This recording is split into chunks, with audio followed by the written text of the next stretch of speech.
What if your own children plotted to steal your home just weeks after burying your husband, only for you to uncover a shocking secret that flips everything? You won't believe how this widow turns betrayal into triumph, but if you skip this story, you'll miss the emotional twist that changes everything forever. Hello, everyone, and welcome to Silent Struggles, the channel where real-life tales of personal challenges, family conflicts, and quiet moments of resilience come to light. Today, we're diving into a story that might make you reflect deeply on family greed and the power of standing on your own 2 feet a tale where you might not survive the sting of betrayal from those closest to you. If this resonates with you, or you're just here to unwind with this soothing narrative, give the video a like to show your support. Subscribe to the channel so you don't miss stories like this. And drop a comment below to share how you'd handle being in this situation. Now, settle in. Let my gentle whispers guide you. And close your eyes as we sink into the story, picturing every detail.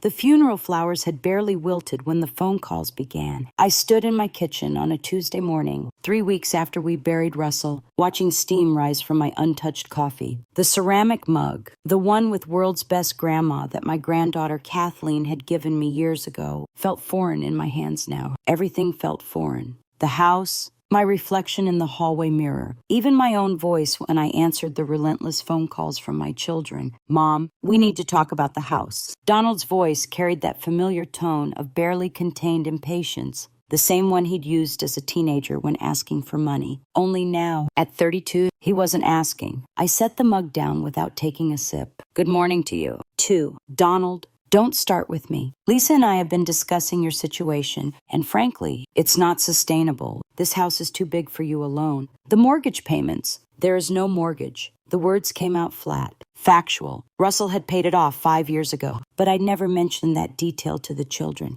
They'd assumed, and I'd let them. A pause. Then that laugh. Sharp. Dismissive. The same laugh he'd inherited from his father, though Russell had used it with affection. Donald wielded it like a weapon. Mom, please. Dad's pension barely covers your medications. We all know the financial strain you're under. I walked to the window above the sink, looking out at the garden Russell and I had tended for 23 years. The roses needed pruning. The herb garden was overgrown. Tasks that once brought us joy now stood as monuments to everything I'd lost. Your concern is touching, I said, my reflection catching in the glass. Gray hair that needed coloring, lines that had deepened in the past month. 63 years of living etched into features that still surprised me in mirrors. Don't be dramatic. Darlene agrees with me. We think you should consider moving in with one of us. Darlene agrees. I turned from the window. My daughter hadn't called since the funeral, hadn't answered when I'd called her. When exactly did Darlene share this opinion? Another pause. I could almost see Donald running his hand through his thinning hair, a gesture he'd picked up from Russell. We had dinner last night as a family to discuss your options. Your options. Not our mother's future or how we can help Mom through this difficult time.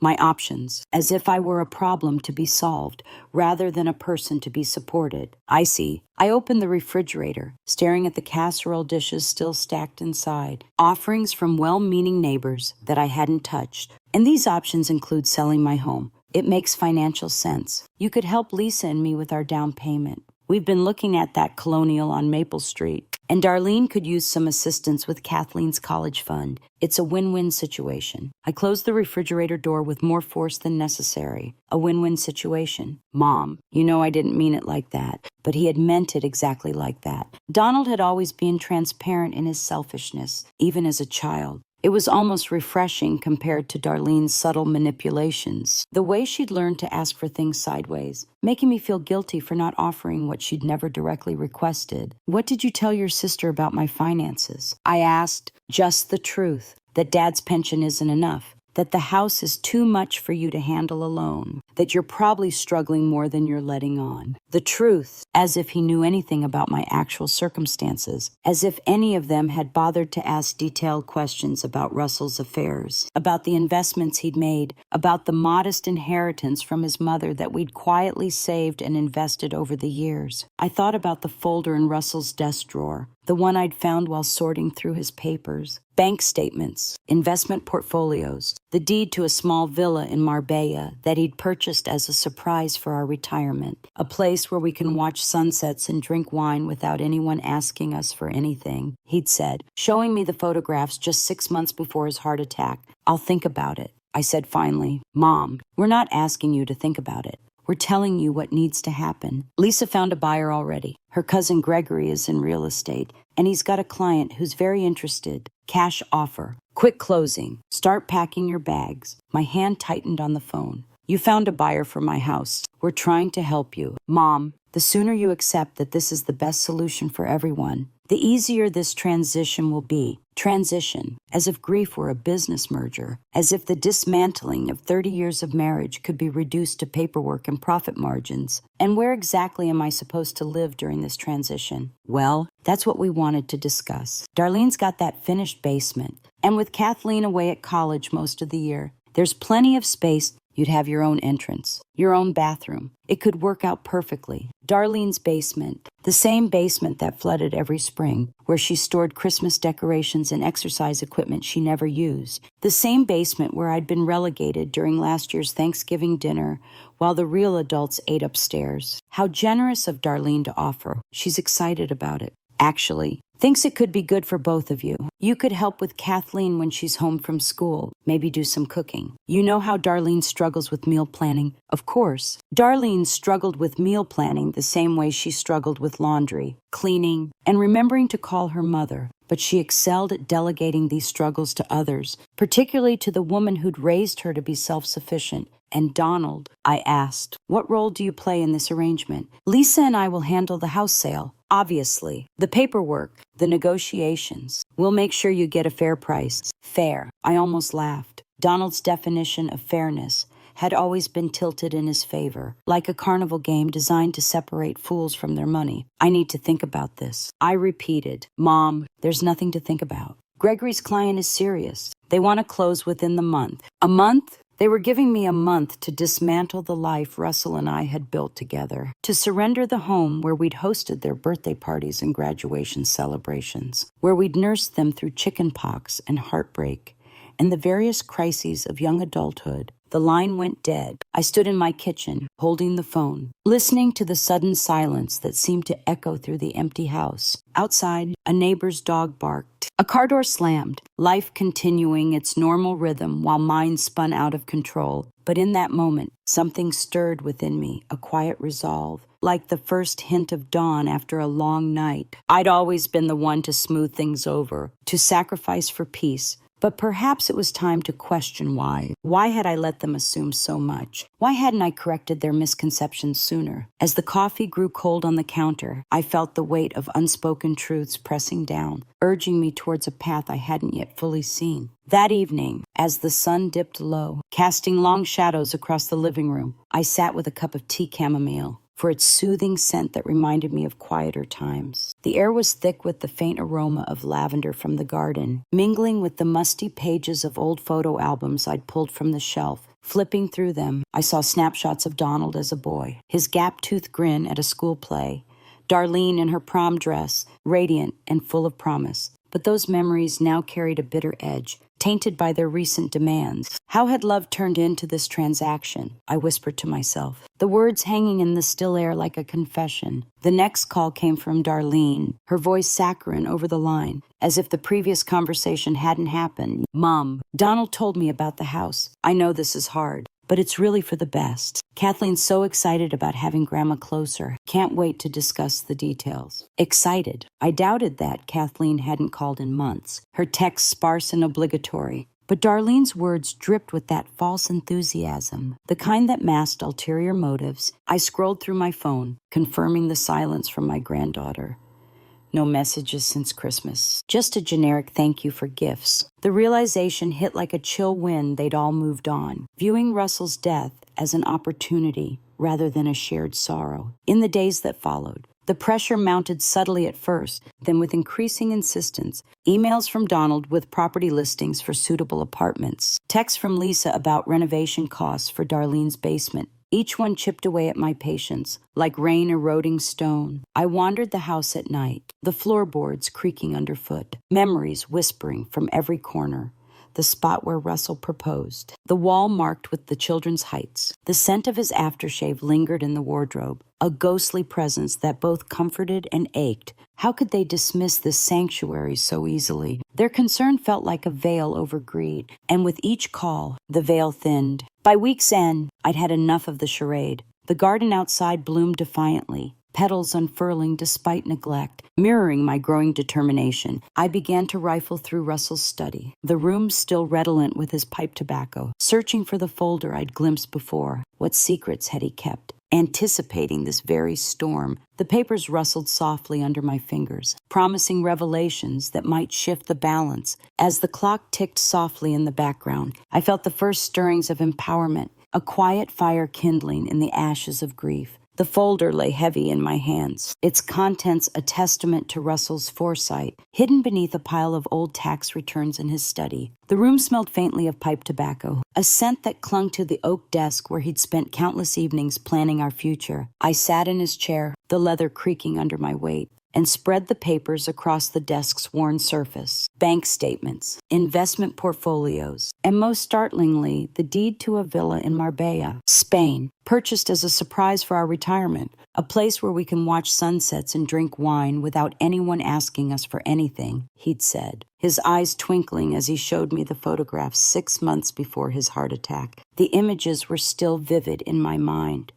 Whitewashed walls, blue shutters, a terrace overlooking the Mediterranean. I traced the deed's embossed seal with my finger, the paper cool and crisp, as if it held the weight of his unspoken promises. My phone buzzed on the desk, Donald's name flashing on the screen. I ignored it, letting the call go to voicemail. His voice, clipped and impatient, filled the room moments later. Mom, Gregory needs an answer by tomorrow. His client is getting impatient. Don't mess this up for all of us. Mess this up for all of us. The words echoed, sharp as a blade, cutting through the fog of grief. I turned back to the folder, flipping to a bank statement that showed balances far exceeding what my children imagined. Russell's pension, combined with dividends from investments I'd never fully understood, painted a picture of security they'd never bothered to verify. Then there was the Independence Fund, £50 a zen in a separate account, its bank card tucked into an envelope with my name in Russell's careful script. I stood and walked to the window. The garden outside bathed in the soft glow of dusk. The roses, though overgrown, still bloomed defiantly, their petals catching the last light. Russell had always been methodical, a quiet planner who never boasted about our finances. Let them think we're struggling, he'd said once. When Donald asked for another loan, it builds character. I'd thought him harsh then, but now I saw it as wisdom. He'd anticipated this.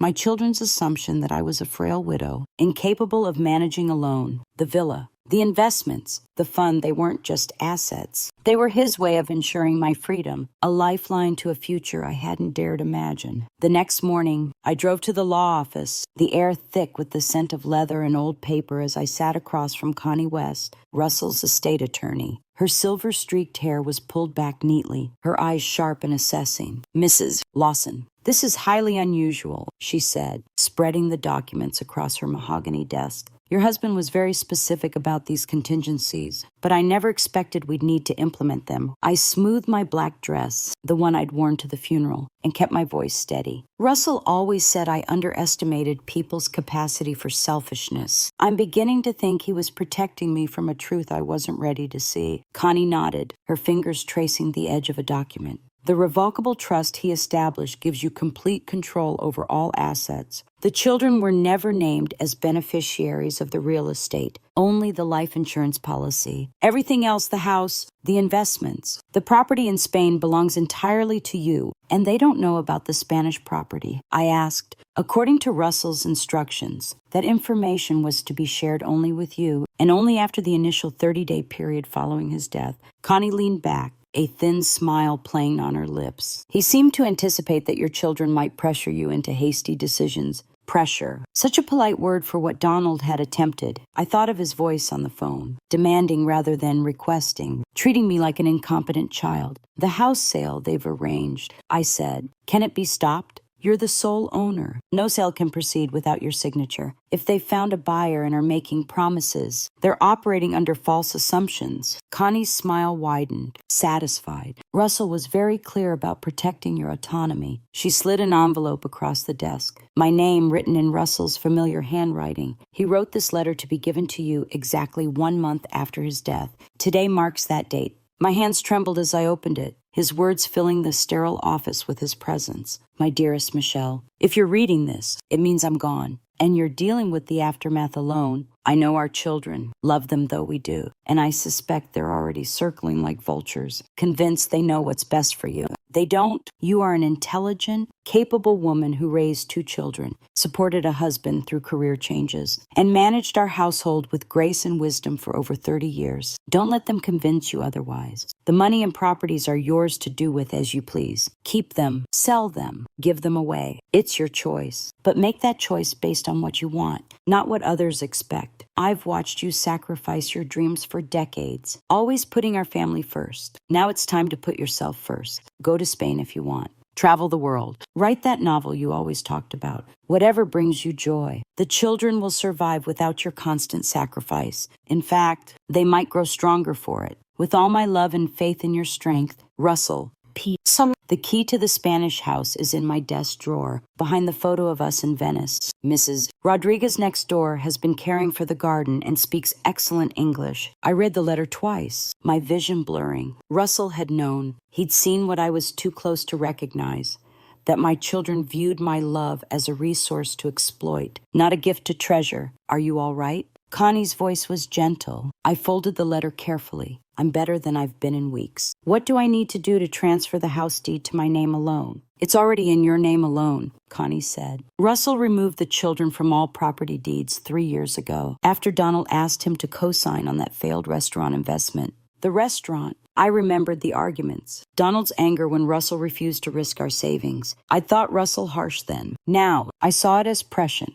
There's one more thing, Connie added, producing a smaller envelope. Russell asked me to give you this bank card and PIN. It's connected to an account he opened last year. He called it your Independence Fund. The card felt solid in my palm. How much? £50. And he deposited money every month, telling me it was for when Michelle finally decides to live for herself. I clutched the card, its edges biting into my skin. £50,000. Money I'd known nothing about, saved quietly, while I budgeted household expenses. Money meant for freedom, not just security. As I left the office, the weight of the documents in my briefcase felt like armor. The house was mine. The villa in Spain was mine. The investments were mine. And most importantly, the choice was mine. My phone rang as I reached my car, Darlene's name on the screen. Mom, I'm so glad I caught you. I wanted to discuss the basement renovations. Lisa knows a contractor who could put in a kitchenette for you. Maybe a separate entrance. It would be perfect. Your own little apartment. I leaned against the car, the autumn air crisp against my skin. How thoughtful. I know you're probably worried about the cost,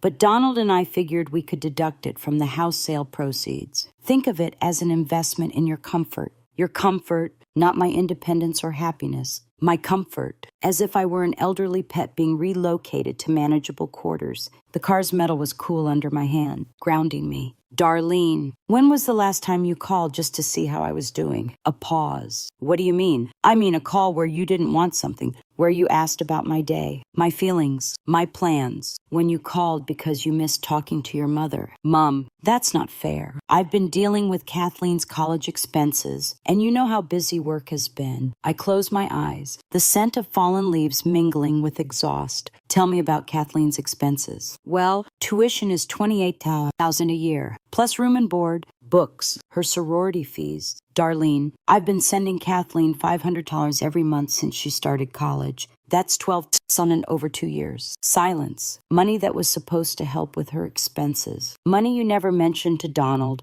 when you discussed my supposed financial struggles. Mom, that money helps, but it doesn't cover everything. Have you told Kathleen I send that money? Another pause. Longer. She knows you help out. Does she know the amount? Does she know it comes from my pension? Not some college fund Russell left behind. I don't see why those details matter. The cold in my stomach solidified. She doesn't know. Does she? She thinks her college expenses are covered by your hard work and sacrifice. Mom, you're making this more complicated than it needs to be. Am I? Or am I finally seeing how simple it is? I ended the call, my hands trembling not from grief, but from a clarity sharp enough to cut through decades of excuses. Back at home, the key to the Spanish villa gleamed in my palm, small and brass, attached to a keychain with a tiny Spanish flag. I found it exactly where Russell's letter said it would be, tucked behind the photograph of us in Venice, both laughing. Carefree, the canal water sparkling in the background. The photo felt warm under my fingers, as if it still held the heat of that Italian sun. I looked younger then, not just in years, but in spirit, unburdened by the expectations that had since piled up like dust in forgotten corners.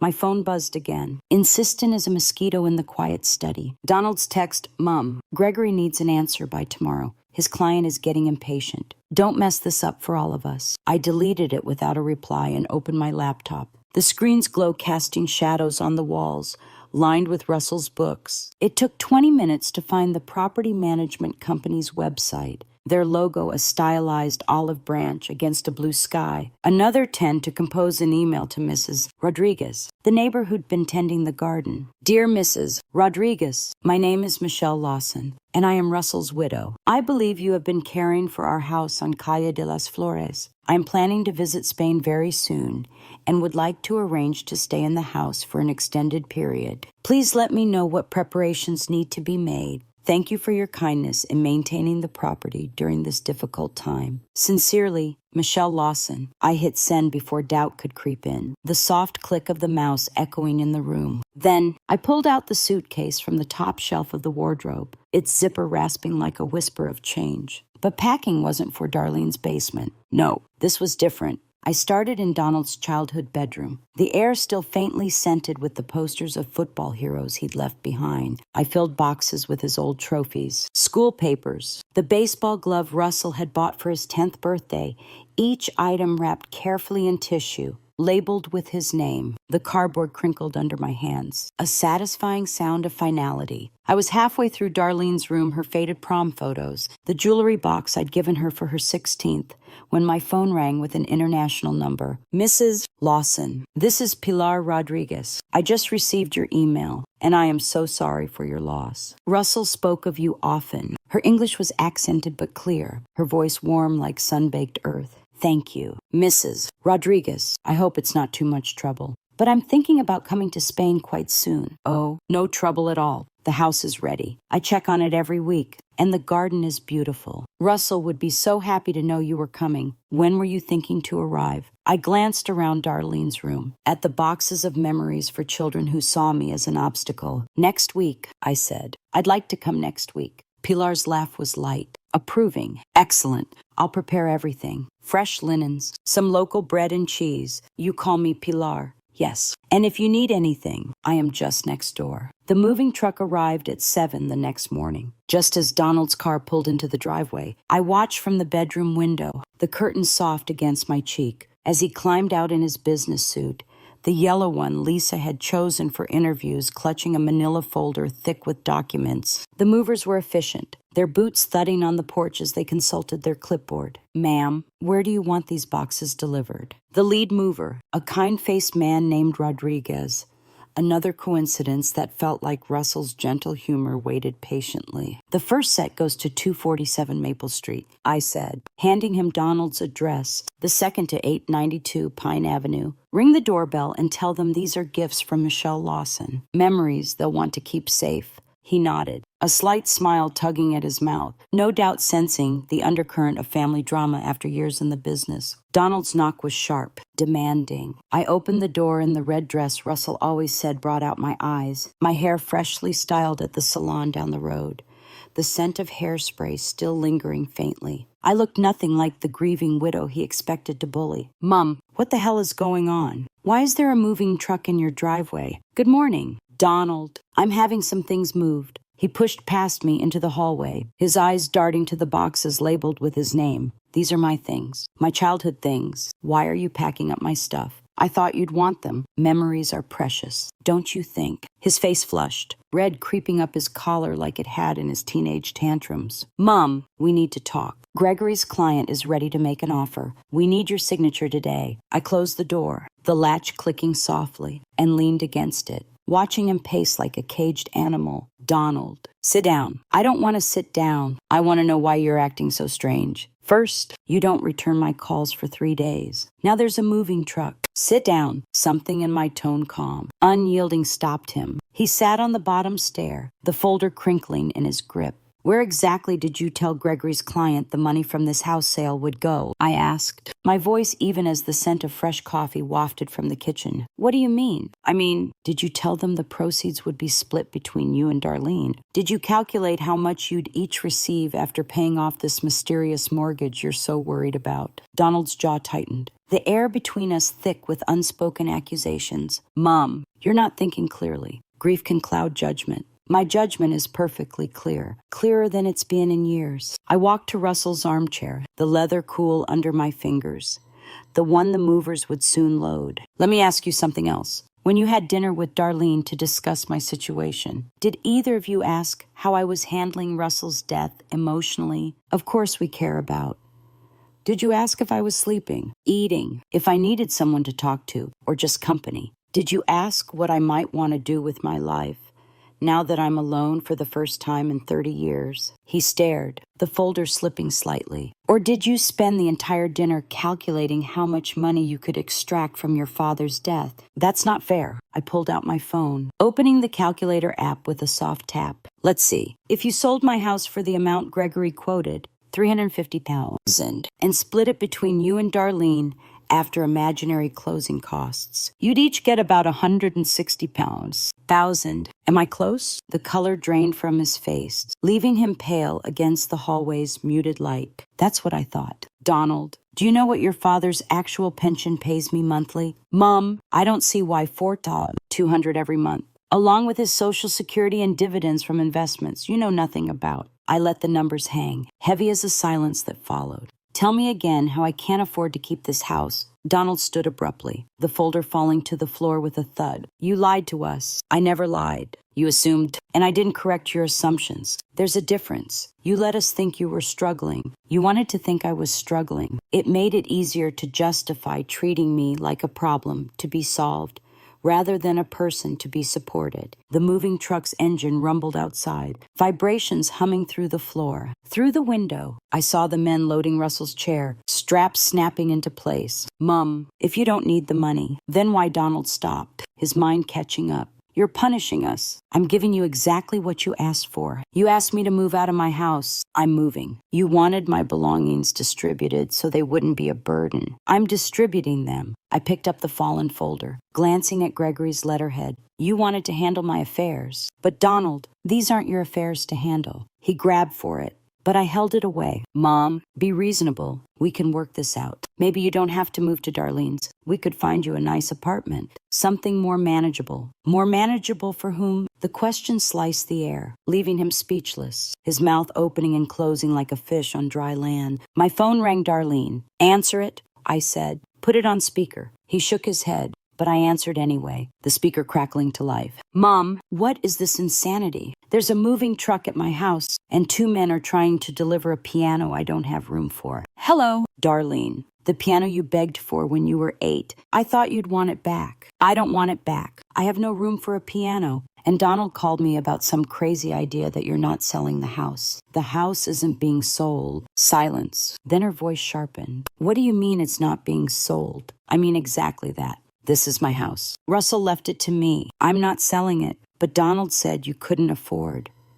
Donald was wrong about many things. Another silence, drawn out like a sigh. When Darlene spoke, it was edged with teenage petulance. Mom, I don't know what game you think you're playing, but people are counting on this sale. I've already talked to Kathleen about her having a bedroom at my house when you move in. Kathleen, I looked at Donald, now pale. Tell me about Kathleen. What about her? When was the last time she called me? I don't keep track of Kathleen's phone calls. The last time was December 15th, Christmas break. She wanted money for a spring break trip. Mom, she didn't ask how I was. Didn't mention missing her grandfather. Just needed money. Mom, Kathleen's a college student. They're self-absorbed at that age. Is she, or has she learned from watching her mother that grandmothers exist to provide financial support without expecting emotional connection in return? That's not your twisting everything. Am I? Darlene, how much money have I sent Kathleen over the past 2 years? No answer. 12,000. 500 a month directly to her account. Money you never mentioned to Donald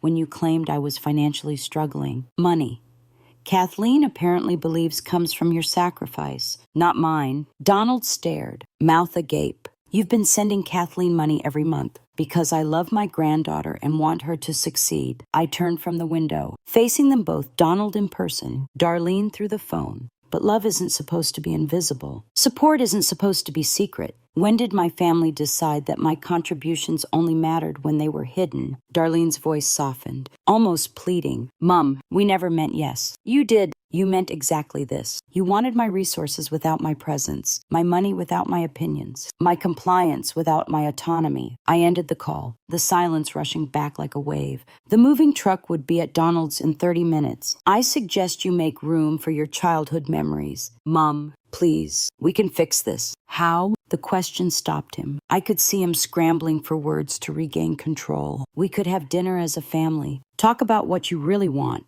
What I really want. I laughed. The sound surprising even me. Light and freeing. Donald, what I really want is to live the rest of my life surrounded by people who see me as more than a source of emergency funding. What I want is to wake up without wondering which child will call with their hand extended. What I want is to be missed for my company, not mourned for my money. The truck pulled away, gravel crunching under tires. Donald gathered his papers, movements desperate. Where are you going to go? I smiled, genuine for the first time in months. Somewhere warm. He looked up from the floor, and for a fleeting moment, I saw the boy who'd sought comfort in my lap after nightmares. Then it passed. When will you be back? I'll let you know. As he left, the door closing with a soft thud, I felt the house breathe easier, the air lighter, scented with possibility. The echo of the closing door lingered in the hallway, a final punctuation to Donald's departure, leaving behind the faint scent of his cologne mixed with the morning's crisp air. I stood there for a moment, the house enveloping me in its familiar quiet.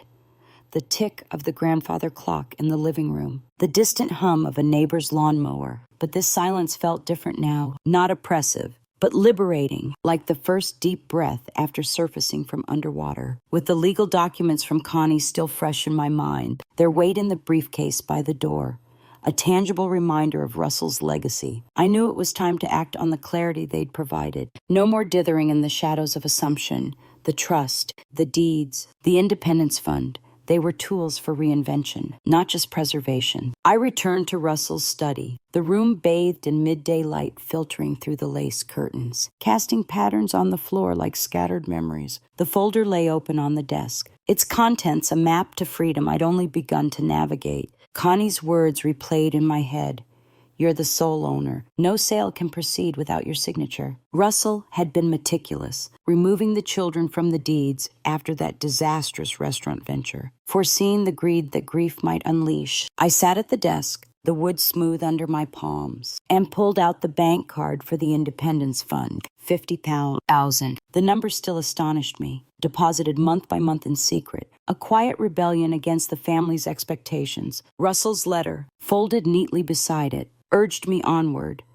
Make that choice based on what you want. I traced his handwriting, the ink slightly faded, feeling a surge of gratitude mixed with sorrow. He'd known me better than I'd known myself, anticipating the moment when sacrifice would no longer define me. With a steadying breath, I opened my laptop again, the keys clicking softly as I searched for flights to Madrid. The screen glowed with options, each one a portal to the unknown. I booked a ticket for the following week one way, the decision bold and irrevocable. The confirmation email arrived with a gentle ping, its subject line promising adventure your journey awaits. Next, I contacted the property management company in Marbella, following up on my email to Pilar. Their response was prompt, efficient. The villa is fully prepared. Mrs. Lawson. Utilities connected. Local contacts provided. We can arrange a car service from the airport if needed. I declined the car. Pilar had already offered to collect me, her warmth over the phone a balm against the chill of family estrangement. As the afternoon waned, the sun dipping lower and painting the study in golden hues, I made another call to a local notary, recommended by Connie, to ensure all my affairs were in order before departure. The meeting was set for the next day, a quick affirmation of the trust's provisions. But boldness didn't stop at paperwork. I decided to liquidate a small portion of the investments, transferring funds to cover any initial costs in Spain. The online portal was straightforward. Russell's password still scrawled in his notebook beside the computer. As the transaction processed, I felt a thrill of autonomy, like shedding an old skin. Why had I waited so long to claim this power? The children's assumptions had kept me small, but Russell's preparations were a key unlocking doors I'd forgotten existed. That evening, as twilight settled and the garden outside filled with the chirp of crickets, I wandered the house with a notepad, listing items to take or leave behind. The suitcase stood open in the bedroom, its interior a blank canvas. I packed lightly favorite dresses, including the red one from today, books Russell had loved, the Venice photo from my new bedside table. The air carried the faint aroma of lavender from a sachet in the wardrobe, a scent that evoked calmer times. But I also made bolder choices, donating furniture that held too many memories of family gatherings turned sour, like the dining table where arguments over money had simmered. A charity van was scheduled for pickup, their confirmation call polite and unassuming. It felt symbolic, clearing space not just in the house, but in my heart. My phone vibrated intermittently, messages from Darlene. Then Lisa, their tones shifting from demanding to wheedling. "Mom, let's talk this through. We didn't mean to upset you. Donald's really worried." I read them without responding. The screen's blue light, harsh in the dim room. Worried about what? Losing access to imagined inheritance, or losing me. The legal clarity sharpened my perspective. Russell's trust protected not just assets, but my right to choose solitude over obligation. I drafted a brief email to them both. "I'm taking some time away. The house remains mine. Please respect my space. No more details. Let them stew in the uncertainty they'd imposed on me." The notary's office the next morning smelled of polished wood and fresh coffee, the receptionist offering a cup that steamed gently in my hands. Mr. Hargrove, a bespectacled man in his 50s, reviewed the documents with a nod. "Everything's in order." "Mrs. Lawson, the trust is ironclad. Your children have no claim on the properties without your explicit consent." He stamped the affirmations, the thud of the seal resonant. "Any other decisions?" I hesitated, then asked about updating my will. It was a bold step, prompted by recent revelations ensuring Kathleen, if she proved different, might inherit meaningfully, while limiting Donald and Darlene to the life insurance they'd already received. We drafted preliminary changes, my signature flowing freely, unburdened by guilt. Leaving the office, the autumn wind tousling my hair, I felt fortified. The decisions cascaded, arranging for a house sitter to maintain the property in my absence, notifying the bank of my travel, even enrolling in an online Spanish course to prepare for immersion. The app's voice lessons filled my car on the drive home. Phrases like "Cómo estás?" rolling off my tongue with tentative ease. Back home, I cooked a simple meal pasta with herbs from the garden, the kitchen alive with sizzling garlic and basil scents. Eating alone at the counter, I savored the solitude, no longer lonely but chosen. As days blurred into preparations, the children's calls intensified, voicemails pleading then accusing. "Mom, this is ridiculous. You're acting out of spite." Lisa's voice, usually reserved, cracked with frustration. I listened once, then deleted, focusing instead on Pilar's follow-up email. "The villa's garden is blooming lemons ripe. Bougainville vibrant. Can't wait to welcome you." Her kindness, from across the ocean, contrasted sharply with my family's self-interest. One evening, sorting through Russell's wardrobe, his shirt still holding a whisper of aftershave, I found a hidden note in a pocket.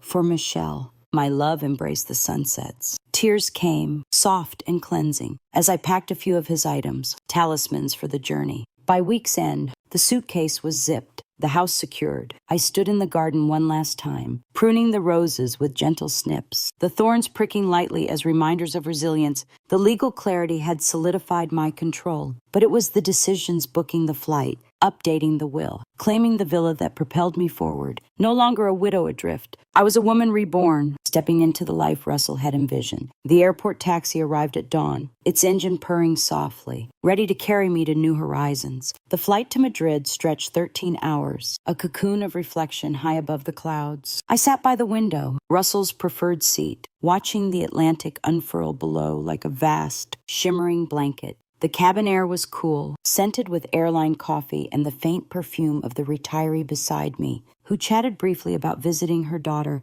before sensing my need for quiet. I wasn't ready for small talk. My mind replayed the bold choices, each one a brick in the wall of my new independence. The legal foundations, trust, deeds, fund were secure, prompting me to dream bigger. Perhaps selling a few investments to fund travels beyond Spain, or starting that memoir Connie had encouraged during our follow-up call. As the plane descended, the Mediterranean coast came into view, golden beaches and white villages promising renewal. Customs was swift. The officer's stamp, a rhythmic thud, her smile welcoming Bienvenida a España. Señora. Pilar waited in arrivals, her silver hair in an elegant bun, holding a sign with my name in neat script, Mrs. Lawson. Welcome. She embraced me warmly, her hug scented with jasmine, pulling back to study my face. How was your flight? Tired. Hungry. The house is ready. I made paella, simple but fresh. Her Renault wound through Marbella's streets, the air alive with sea salt and olive groves, as she chattered about the neighborhood, the market's best cheeses. Russell was so proud of this house, she said. Glancing at me, he showed pictures of you, always smiling. My Michelle will love the terrace sunsets. Tears pricked my eyes. He'd shared our dreams here with this stranger-turned-friend. The villa stole my breath compact, charming, with white walls and blue shutters framing explosions of bougainvillea. Inside, terracotta floors cooled my feet. The kitchen gleamed with copper pots, and the terrace overlooked the sea, waves whispering below. Pilar bustled, showing cabinets stocked with essentials, her presence a gentle anchor. Neighbors are family here, she said, patting my arm. Call any time. Alone at last. I unpacked slowly, hanging clothes, placing Russell's photo by the bed. Pouring wine from Pilar's gift, I stepped onto the terrace, the sunset painting the sky in corals and golds. Sailboats dotted the horizon, and for the first time, peace settled deep, unshakable. The villa's terrace became my sanctuary in those first days. The stone floor cooled beneath my bare feet as I sipped coffee each morning, watching the sun rise over the Mediterranean like a promise renewed. The air carried the tang of salt and lemons from the garden below, where Pilar had planted herbs that rustled softly in the breeze. I'd turned off my phone after landing, its silence a deliberate choice, unbroken for 4 days now. But the peace wasn't absolute. Echoes of home lingered, not in calls, but in the unpacked suitcase still open in the bedroom. Its contents a bridge between old life and new. Packing had been more than logistics. It was a ritual of release. Each item chosen or discarded a symbolic farewell to the burdens I'd carried too long. Back in England, before the flight, I'd methodically sorted through the house, starting with the attic where forgotten boxes gathered dust like unspoken regrets. The air up there was musty, laced with the faint mildew of old cardboard, as I pulled down trunks filled with family heirlooms. Russell's antique clock, the one his grandfather had wound faithfully. My mother's china set. Delicate patterns faded from years of holiday dinners. These weren't for Spain. They were weights anchoring me to a past that no longer fit. I labeled them for charity, the pen scratching against tape with finality. But the children's rooms demanded a different approach, a gesture laced with the quiet sarcasm Russell would have appreciated. In Donald's space, I wrapped his cricket bat scuffed from school matches he'd bragged about, and the model aeroplanes we'd built together on rainy afternoons. Each package smelled of aged wood and glue. Memories turned tangible. Darlene's room held softer relics, her ballet slippers, worn at the toes from lessons she'd abandoned. The scrapbook of family holidays, pages yellowed and curling. I packed them carefully, tissue paper crinkling like whispers, adding notes in my neat script for you to cherish. As I have, it was detachment disguised as generosity, a way to sever ties without outright confrontation. The movers had already taken the bulkier items, Russell's armchair to Donald, the piano to Darlene. But these personal boxes were my final send-off. I arranged for a courier, the forms filled out online with clicks that echoed in the empty house. As the van pulled away that last day, tires crunching gravel, I felt a lightness, as if the house itself exhaled. Not all farewells were material. I wrote letters, not to post, but to burn in the garden fire pit one evening before leaving. The flames licked at the paper, smoke curling upwards with the scent of char and release. To Donald, your impatience was always your armor, but it blinded you to my strength. To Darlene's subtlety served you well, yet it eroded the trust we built. To Kathleen, I hope one day you'll see beyond their stories. The act was cathartic, the heat warming my face as embers glowed in the dusk. It symbolized the end of invisible sacrifices, the $500 monthly transfers I'd halted with a bank call, the quiet funding of dreams that went unacknowledged. Connie had advised it during our final chat. Protect your resources as Russell intended. Her voice over the phone was steady, reassuring. As I confirmed the will updates, ensuring any future inheritance reflected genuine bonds, not entitlement. In Spain, unpacking mirrored that packing, deliberate, transformative. I hung Russell's shirts in the wardrobe, their fabric soft against my skin, a comforting presence without the ache of loss. The villa's bedroom overlooked the sea, waves a constant murmur through open windows screened with gauzy curtains that billowed like sighs. I placed the Venice photo on the nightstand, its frame catching lamplight, and scattered books on shelves classics Russell loved, plus a journal I'd bought at the airport, its blank pages inviting. The kitchen drew me next, copper pots gleaming as I arranged spices. Pilar had left paprika, saffron, their aromas earthy and inviting. I cooked my first meal there, a simple omelet with garden herbs, eggs fresh from the market down the hill. The sizzle in the pan, the steam rising fragrant, felt like reclaiming joy in small acts. Pilar visited daily at first, her knocks gentle, bringing baskets of figs and olives from her own trees. We sat on the terrace, her stories flowing like the wine she poured, red and robust, warming my throat. Russell spoke of your green thumb, she said, eyes crinkling. The garden here waits for you. Together, we pruned the bougainvillea, thorns pricking lightly as vines gave way to shears snip. Her hands, calloused from years of tending soil, guided mine, teaching names in Spanish limon for lemon, romero for rosemary. It was a farewell to isolation, symbolic in its warmth. Neighbors as family, as she'd promised. One afternoon, she introduced Miguel, the retired professor next door, his pipe smoke sweet, as he offered language lessons over tea. Buenos dias. Michelle, he said, voice gravelly. We'll have you fluent in no time. His patience mirrored Russell's, turning learning into companionship. But farewells extended to old habits. I started walking the village paths at dawn, the cobblestones uneven under my trainers, air crisp with pine from nearby hills. Shopkeepers nodded recognition. The baker with his crusty loaves, steam wafting yeasty, the fishmonger calling out fresh catches, scales glinting silver. No more budgeting for others' needs. I bought what pleased me, ripe tomatoes, bursting juicy, cheese sharp on the tongue. Back home, I'd email the house-sitter updates, her replies confirming all was well. No intrusions from Donald or Darlene, respecting the boundaries I'd set. Their last messages before I switched off the phone had been frantic. Mom, where are you? This isn't funny. But it wasn't humor, it was necessity. A symbolic adios to their control. As weeks unfolded, I began the memoir, not the novel Russell suggested, but a chronicle of quiet struggles, sitting at the wooden desk overlooking the terrace, pen scratching paper with the sea's rhythm below. I poured out the packing's emotions, the anger in boxing trophies, the sorrow in letting go china. Words flowed, ink smudging slightly under my hand, each page a farewell to silence. Pilar read early drafts, her feedback kind. You capture the heart's whispers. It was creative rebirth, 40% invention in weaving new insights with old truths, like imagining Russell's voice in the waves. Well done. Love. Keep going. One evening, the phone's vibration startled me. I turned it on briefly for Kathleen's possible call. It was her, voice cracking across the line.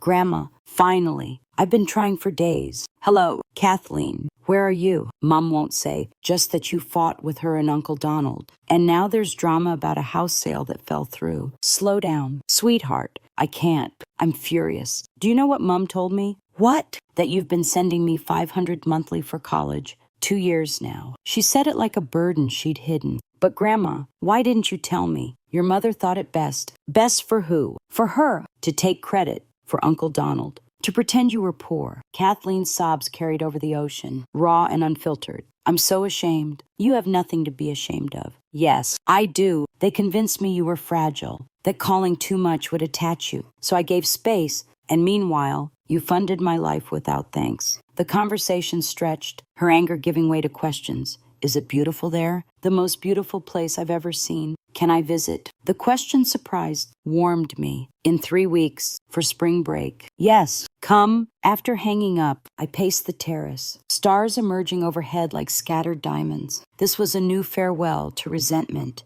opening doors to reconciliation. I emailed Pilar. My granddaughter arrives soon. Suggestions for her room. Her reply, swift, fresh flowers, perhaps pottery from my studio. We'll make her welcome. Packing for Kathleen's visit felt different, joyful. Anticipatory. I cleared a guest room, linens crisp with lavender scent, adding books and a vase of garden blooms. It symbolized hope, detachment from past hurts yielding to fresh bonds. As the sun set, painting the sea gold, I whispered thanks to Russell. His preparations enabling this chapter, the villa hummed with life. No longer a hideaway, but home. The villa in Marbella greeted me with open arms, its whitewashed walls soaking up the Mediterranean sun, casting a warm glow across terracotta floors that cooled my bare feet. Each morning began with waves whispering below the terrace, a rhythm as steady as a heartbeat, pulling me from sleep into a world that felt both foreign and familiar. I'd brew coffee in the French press Pilar had left, its bitter aroma mingling with the salt-laced breeze drifting through gauzy curtains. Mug in hand, I'd settle into a wicker chair, its creak a familiar welcome, and watch the sea awaken blues deepening as dawn broke, sailboats bobbing like promises on the horizon. This was no mere escape, it was an arrival, a journey unfolding not just across oceans but within, from the weight of grief to the lightness of possibility. Pilar became my guide, her knock soft as rainfall, always arriving with gifts, a basket of figs, their skins soft and sweet, a jar of gazpacho, chilled and tangy with tomatoes from her garden. Michelle, food is love here, she'd say, her accent wrapping the words in warmth as we sat at the wooden table, spoons clinking, sharing stories over steaming plates. She spoke of Marbella's past fishermen hauling nets through cobbled streets, Moorish arches hiding in plain sight. We'd walk those streets together, her arm linked with mine, sandals scuffing stones worn smooth by centuries. The market buzzed with life, vendors calling out, olives brined in rosemary sharp on the air, bread crust crackling under Javier the baker's deft hands. He'd save me a loaf of pan con tomate, its garlic tomato tang bursting fresh, his grin crinkling eyes that saw more than he said. Buenos dias, senora, he'd call, and I'd fill my basket cheeses creamy and sharp, peaches dripping juice down my chin. These routines were threads weaving a new tapestry, each step a reclamation. Afternoons found me at the desk by the terrace window, sunlight pooling on blank pages as I wrote my memoir, not the novel Russell once urged, but a chronicle of love turned ledger. Motherhood morphed into obligation, the pen scratched in time with distant church bells, words spilling like wine, recounting the packing back home boxes of Donald's trophies. Darlene's ballet slippers, sent as farewells laced with quiet irony. Russell would have chuckled, his ghost in the waves whispering. Clever move. Love. The memoir grew, pages piling, a blend of truth and reinvention, capturing the sting of betrayal softened by this new horizon's glow. Evenings brought Miguel, his pipe smoke sweet as he joined us on the terrace, stars emerging like scattered pearls. Spanish lessons turned to debates, Lorca's poetry, life's fleeting dreams. His voice gravelly, kind, La vida es sueño, he'd say, and I'd nod, feeling it true as the sea breeze ruffled my shorter hair, a style Pilar insisted suited my new freedom. The villa embraced my touches, wildflowers in vases, petals velvet against my fingers, Russell's books on shelves, pages rustling like memories. Cooking became ritual omelets with garden herbs, basil fragrant in sizzling pans. Each dish a small act of joy. Pilar's studio offered another outlet. I tried pottery, clay slick under palms, shaping bowls that wobbled but held hope. Messy. Like life, she'd laugh, her hands guiding mine. The journey wasn't without echoes of England. My phone, off since landing, held voicemails I checked once. Donald's desperation. Darlene's manipulation, Mum. Come home.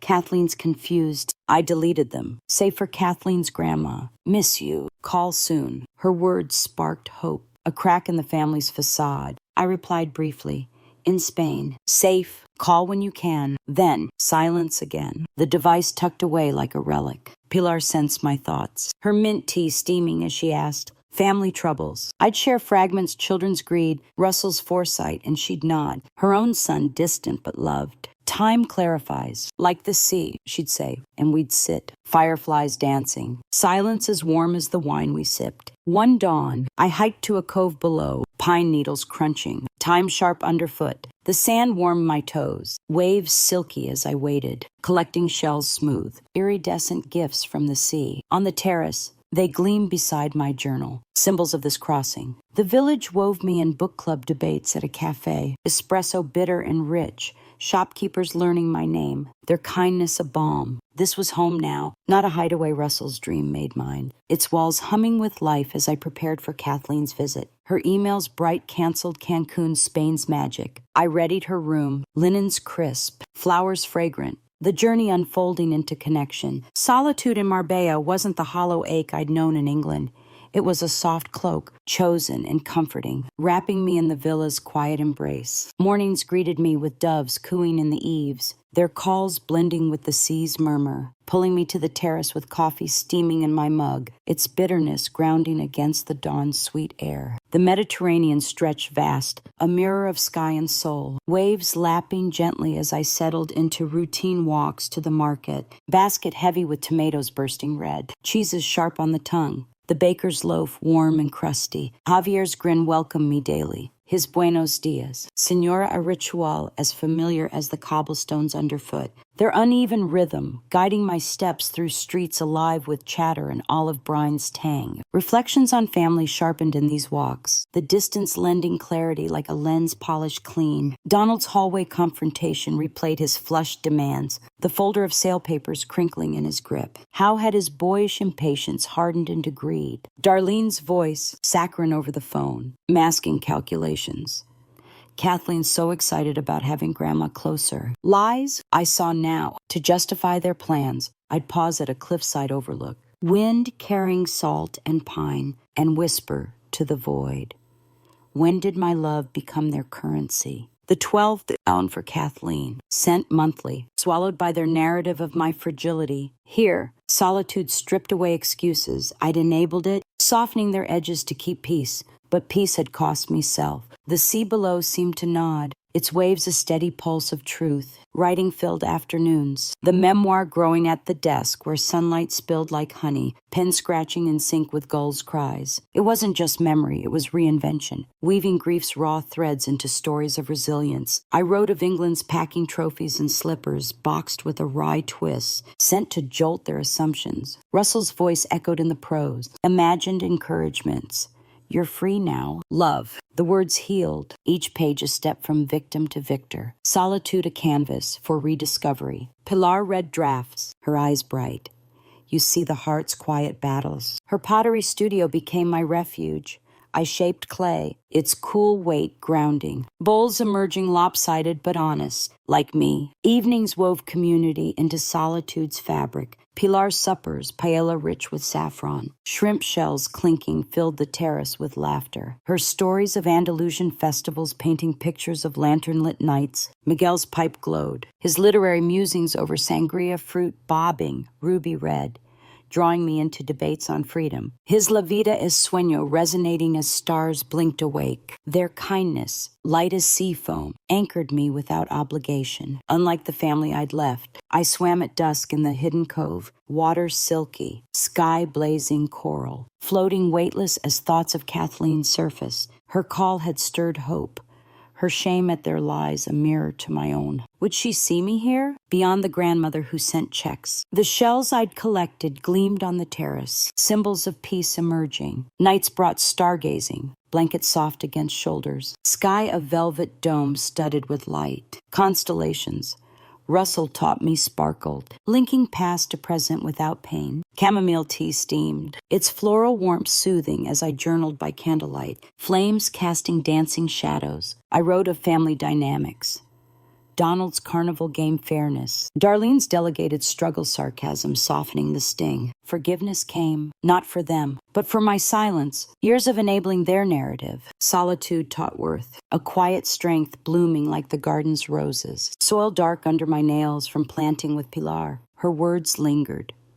Distance brings clarity. The sea agreed, its rhythm steady, guiding me to peace. Kathleen's visit loomed. Her messages warm, can't wait for beach walks. I baked cookies almond, vanilla sweet in the oven, readying her room with linen starched and lavender scented. Solitude had settled me, reflections turning pain to wisdom. Peace, a tide rising within. As stars twinkled, I whispered thanks to Russell, his villa, my sanctuary, its walls alive with promise. The terrace had become my evening ritual. The stone balustrade cool under my forearms as I leaned out, watching the Mediterranean turn from azure to ink under the fading light. Stars began to prick the sky like distant lanterns, and the air carried the faint, briny whisper of waves below, mingled with jasmine from Pilar's climbing vines. My phone, usually silent in its drawer, lay on the table beside a glass of wine, red and robust, its tartness lingering on my tongue. I'd turned it on that afternoon, a tentative step after weeks of deliberate quiet, checking for Kathleen's message. Her visit was mere days away. Her spring break plans shifted from Cancun's crowds to the serene corner of Spain. The device buzzed suddenly, her name flashing on the screen, and I answered on the third ring, heart quickening like the flutter of wings. Grandma.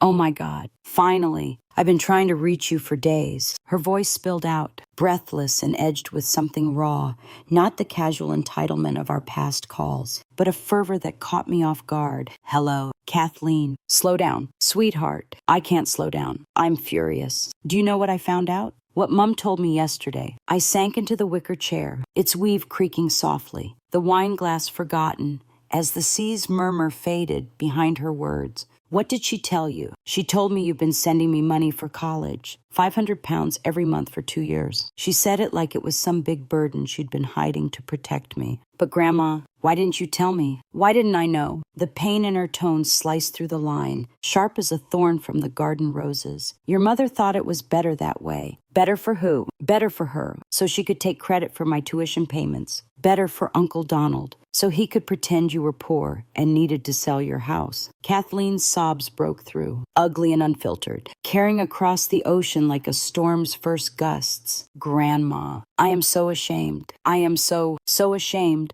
You have nothing to be ashamed of. Love, it's not your fault. Yes, I do. I let them convince me you were just this sad old lady who needed taking care of. I stopped calling because Mum said you were fragile and might get too attached if I talked to you too much. She said it was healthier to give you space to grieve. Healthier. I closed my eyes, the warm Spanish breeze brushing my cheeks, carrying the scent of lemons ripening below. So I gave you space, Kathleen continued, her voice cracking, then steadying with anger. And meanwhile, you were paying my sorority dues and my textbook costs and probably my spring break trip. And I never even thanked you. I never even asked how you were doing without Grandpa. The revelation hung between us, heavy as the humid air before rain. Kathleen, they told you stories to keep things simple for them, but you're seeing now. And now they're telling everyone you've had some kind of breakdown and disappeared. But Grandma, you haven't had a breakdown. Have you? You've just finally had enough of there.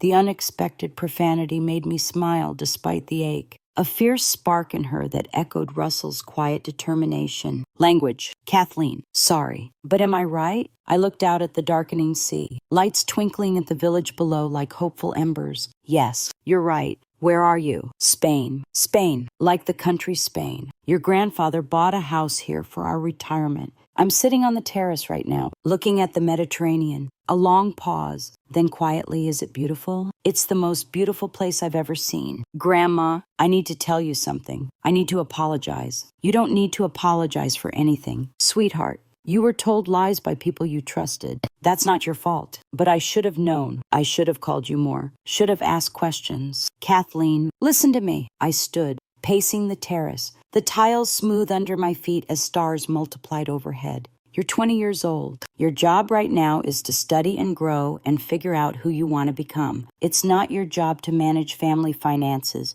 or decode adult manipulations. But I want to do better. I want to be better, then be better. Call me because you miss me, not because you need something. Visit me because you enjoy my company, not because you're obligated. Love me because I'm your grandmother, not because I pay your bills. Another pause, her breathing steadying across the line. Can I visit you in Spain? The question warmed me like the wine I'd set aside. Kathleen, I don't know how long I'll be here. I don't care. I have spring break in 3 weeks. I can change my plans. Cancel that stupid Cancun trip that you probably paid for anyway, and come see you instead. I want to meet this grandfather's dream house. I want to sit on that terrace and hear about your new life. Your new life. The phrase sent a glow through my chest. Soft as the lantern light Pilar had hung nearby. What would your mother say? I don't care what my mother says. Actually, that's not true. I care. But I'm not going to let what she says control my choices anymore. Kathleen's voice grew stronger, determined. Grandma, I'm 20 years old, and I just realized I don't really know you at all. I know the version of you that they presented to me. The grandmother who bakes cookies and sends birthday cards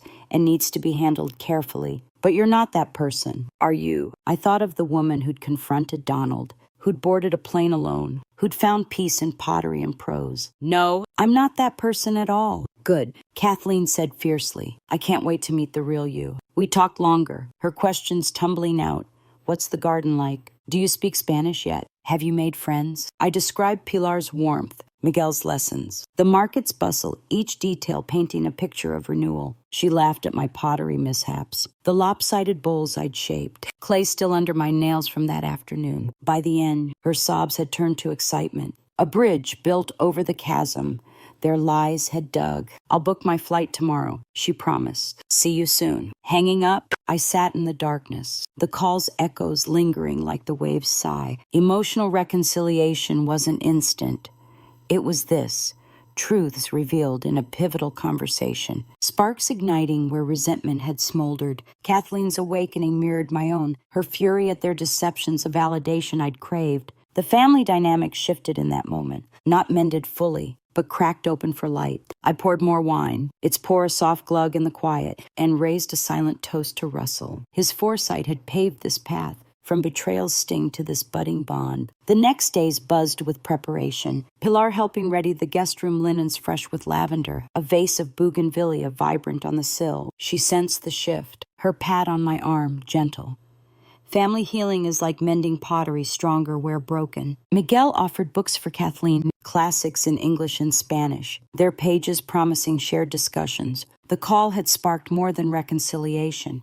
It ignited anticipation. A new chapter where love was mutual, not transactional, as stars wheeled above. I felt peace deepen, the journey's horizon brightening with her approach. The Malaga airport buzzed with arrivals, voices echoing off tiled floors in a mix of languages, the air thick with the scent of coffee from nearby kiosks, and the faint tang of jet fuel wafting in through open doors. I stood by the barrier, heart fluttering like the doves back at the villa, scanning faces in the crowd. Then there she was, Kathleen, emerging from the terminal, her dark hair in a messy bun, faded jeans and white t-shirt, casual yet purposeful, a backpack slung over one shoulder. Gone was the polished college girl from Christmas photos, makeup camera ready and clothes curated for likes. This Kathleen spotted me, dropped her bag, and ran, her embrace fierce and unreserved, arms wrapping tight as if anchoring herself. Grandma, she breathed into my shoulder, the word muffled but full of relief. Let me look at you, I said, holding her at arm's length, her face thinner but eyes bright, with something new, determination. Perhaps, or the clarity of awakening. You look amazing, she replied, studying me back. Like, actually amazing. You're tan, and your hair, did you cut it? I touched the shorter style Pilar had convinced me to try. Her salon's shears snipping away, more than length, just a trim. It's perfect. You look like yourself. The drive to Marbella wound through olive groves, their leaves silver in the sun, and whitewashed villages clinging to hillsides. Kathleen pressed her face to the window, exclaiming over everything the twisted trunks. Terracotta roofs, distant glimpses of sea. This is it, she asked as we pulled into the driveway, stepping out to stand in the garden. Bougainvillea spilling purple over walls, lemon trees heavy with fruit. She turned to me, tears glistening. He knew, didn't he? Grandpa knew you'd need this place. I think he did. That first evening, Pilar insisted on paella for Kathleen's welcome, the dish simmering fragrant with saffron and seafood in her kitchen before she carried it over, fussing like a hen over chicks. We sat on the terrace, spoons clinking against the pan, the sun dipping low and painting the sea in golds. Pilar charmed Kathleen with stories of local festivals, her English accented but vivid, and Kathleen responded with genuine warmth. asking questions that drew Pilar out about her pottery, her family, the village's hidden spots. "Tell me about your life here," Kathleen said later, as Pilar left with promises of a studio visit, settling beside me with a glass of lemonade, its tartness cutting the evening's warmth. I want to know everything, so I shared morning walks through cobbled streets, Javier's bakery with its yeasty warmth, Spanish lessons with Miguel, his pipe smoke sweet as we parsed verbs over tea, the memoir at the desk, words flowing like the waves below. "You're writing a book." Kathleen's eyes widened. "Grandma, that's incredible. I had no idea you wanted to write." I didn't either, until I had the quiet to listen to myself. She was quiet. Then Mum called me yesterday. I tensed, but she waved it off. She tried to convince me not to come. Said you were having a breakdown, that seeing me might make it worse. Said I was selfish for ditching family spring break. What did you tell her? That maybe it's time someone was selfish on your behalf. And I asked her straight, if Grandma's breaking down, why haven't you checked on her? Why talk about her like a problem instead of calling her yourself? What did she say? Nothing. Couldn't answer, because it would show they care more about your money than you. The bluntness stung, but validated too, like a wound cleaned. "Kathleen, I don't expect you to choose sides. Donald and Darlene are your family." "No," she said firmly. "They chose sides when they used me against you, when they let me think you were poor while you paid my bills, when they isolated you and me from real connection." She leaned forward,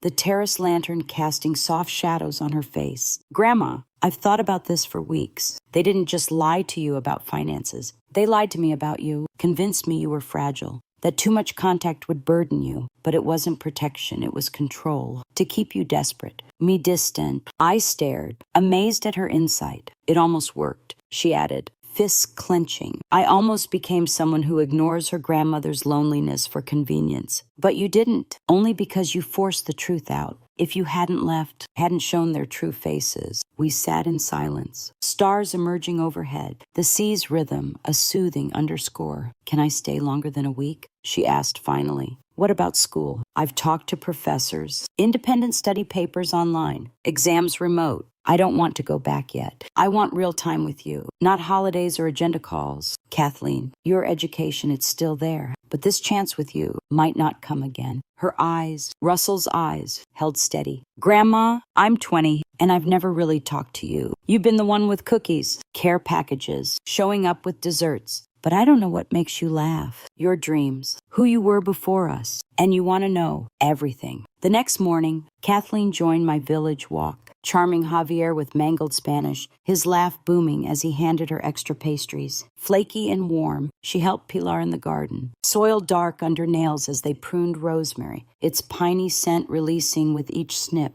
Miguel regaled her at the cafe, espresso bitter and rich, calling me a writer with a soul for details. "She's always been like that," Kathleen said, glancing at me with fresh appreciation. "I just never noticed." Afternoon took us to the cove, blanket spread on sand. Picnic unpacked sandwiches crusty with cheese melting slightly in the heat. "Grandma, personal question, are you going back?" "I don't know. But you could stay permanently, legally." "Yes, residency, health care, all arranged by Russell. Why ask? Because you should. Let Mom and Uncle Donald sort their lives without your funding. Take a gap year myself. Maybe work in Pilar's studio. Help your book. Find who I am without performing. It's huge." "Kathleen, so was flying here, cutting your hair, refusing the sale." She grabbed my hands, grip sure. "I've decided based on others forever.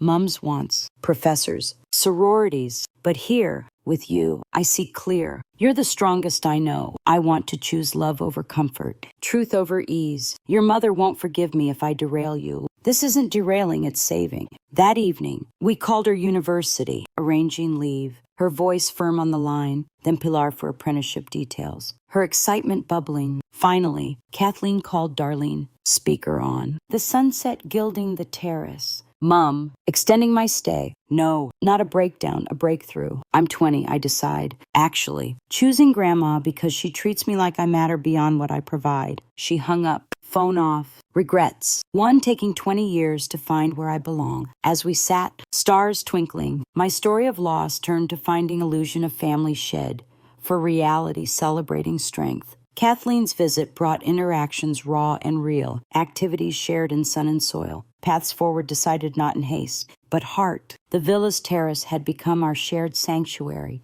the stone warmed by the day's sun, as Kathleen and I sat side by side, watching the Mediterranean's waves roll in with rhythmic persistence, their foam cresting white against the deepening blue. Stars dotted the sky like scattered pearls, and the air carried the faint, sweet tang of lemons from the garden below, mingled with the salt of the sea. In the weeks since her arrival, Kathleen had slipped into the villa's routines as if she'd always belonged, mornings helping Pilar in the pottery studio, her hands shaping clay with tentative grace, laughter echoing as bowls took form, lopsided but full of promise, afternoons with Miguel, debating literature over espresso that steamed bitter and rich in the cafe's shaded courtyard. She'd even join my beach walks, sand shifting soft under our feet, collecting shells that gleamed iridescent in her palms, symbols of discoveries we made together. Our conversations flowed like the village paths, winding and unhurried, delving into depths we'd never explored. "Grandma, what was Grandpa really like?" she'd ask, cross-legged on the terrace rug, her voice soft against the evening's hush. Not the stories Mum told, but the real him. I'd share memories, Russell's quiet humor, his methodical planning, the way he'd surprise me with Venice trips or hidden funds, always one step ahead of life's twists. She'd listen, eyes wide, then offer her own truths, college pressures, the weight of expectations, how their lies had made her question everything. "I feel awake now," she'd say, her grip on my hand firm, warm, like I've been sleepwalking. "But here, with you, it's real." We baked together in the kitchen, almond cookies scenting the air with vanilla and nutty warmth, her laughter bubbling as dough stuck to fingers. A far cry from the obligatory holiday visits back home. Personal growth bloomed in these shared activities, subtle yet profound. Kathleen's apprenticeship with Pilar turned into passion. She'd spend hours at the wheel, clay spinning smooth under her touch, glazing pieces in ocean blues that mirrored the sea. "Look, Grandma," she'd beam, holding up a vase, its surface glossy and imperfect. "It's like a stronger for the cracks." I'd nod, seeing her confidence grow, the self-doubt planted by Darlene fading like morning mist. My memoir advanced too, chapters enriched by her input, her fresh eyes spotting themes of resilience I'd overlooked, her suggestions sharpening prose like Pilar's kiln-fired clay. We drove to nearby villages, exploring markets where spices piled high in vibrant mounds, their earthy scents mingling with fresh bread. Hiked pine-scented trails, wind tousling hair as we talked dreams hers, of international studies in Madrid, mine of travels beyond Marbella. Family ties strengthened not in grand gestures, but quiet moments. One evening, as sunset painted the sky in soft corals, Kathleen shared a call with Darlene tense, but honest. "Mum's angry, but I told her I'm staying. Independent study approved. I'll finish the semester here." What did she say? That I'm throwing away my future. "But Grandma, this is my future learning from you, not their scripts." I hugged her, the embrace lingering, her head on my shoulder as waves sighed below. Donald messaged once, "Cheers. When are you coming back?" Kathleen replied for me. "She's home now. Focus on your own life." It was bold, protective, a bond forged in truth, not obligation. Ongoing independence visions unfolded naturally. We planned her gap year pottery with Pilar, Spanish immersion with Miguel, helping my book into shape, perhaps a university transfer to Malaga. She'd muse, eyes on the horizon. "I want fluency, not just grades, a life chosen, not assigned." For me, the villa solidified as permanent. Residency papers filed with Connie's remote help. The English house listed for rent through agents. Proceeds funding travels we'd take together. Barcelona's spires. Seville's flamenco rhythms. No rush to return. Here, I thrived. Gray hair catching sun. Lines etched with wisdom. Not weariness. As months blurred, our renewed bonds deepened.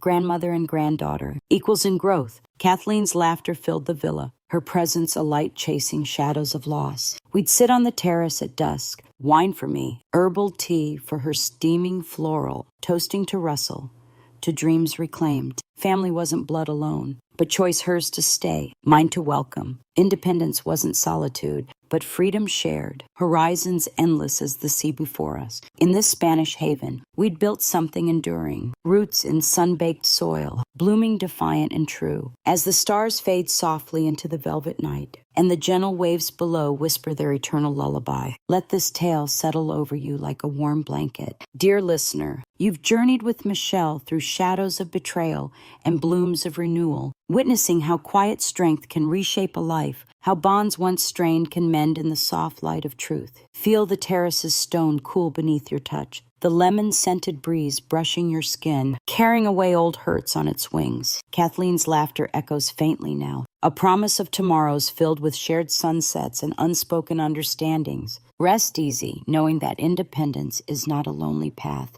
but a garden where love grows freely, untethered by expectation. Drift into dreams where horizons stretch endless, hearts heal in their own time, and every awakening brings a touch of Spain's golden warmth. Good night, sleep well, and may your own silent struggles bloom into peace.